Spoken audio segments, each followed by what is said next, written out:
এই ভিডিওটা কেউ মিস করবেন না, সবাই দেখে যাবেন আর একটা একটা করে শেয়ার করে যাবেন। সব বাংলাদেশ পাঠাবো খুঁজে খুঁজে। নামাজ পড়তে 15 মিনিট লাগে, সেটা দেওয়া হলো না। 15 মিনিটের জন্য কত ঘন্টা আটকানো হতো? আর ওনারা কে? হরিদাস পাল, তাদের জন্য রাস্তা আটকানো হবে? দম বন্ধ হয়ে যাচ্ছে। যান বাংলাদেশে, পাকিস্তান চলে যান, এখানে নামাজ পড়ুন, কেউ বলবে না, এখানে চলবে না এইসব।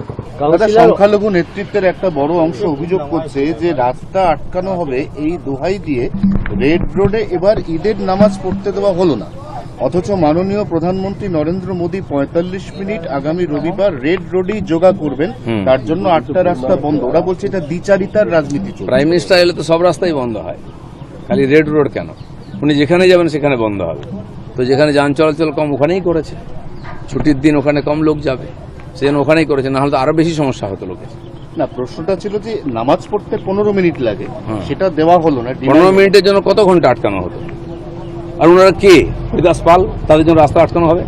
প্রাইম মিনিস্টারের জন্য আটকাবে, চিফ মিনিস্টারের জন্য আটকাবে? এটা ঠিকই আছে। বছর তো একবার উনি আসছেন, কত বছর পরে আসছেন? আর 107 বছর ধরেই তো অন্যায় করা হয়েছে। এক বছরে এমনি দম বন্ধ হয়ে যাচ্ছে। যান বাংলাদেশে, পাকিস্তান চলে যান, এখানে নামাজ পড়ুন, কেউ বলবে না, এখানে চলবে না এইসব। সরকার পাল্টে গেছে, লোক পাল্টে যায়, এগুলো বন্ধ করবো বলে, আর বন্ধ হবেই, জেনে রাখুন।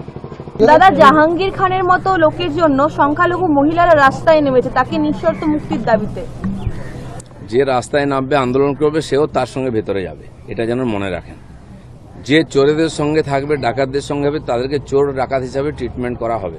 সে যেন হামদর্দি দেখাবেন না। যখন ওখানকার হিন্দুরা দিনের পর অত্যাচারিত হচ্ছিলেন, যখন ভোট দিতে পারছিলেন না, এখনো 5 বছর দোকান বন্ধ আছে আমাদের ছেলেদের, সোনা দানার দোকান খুলতে পারেনি, তখন এরা কোথায় ছিল?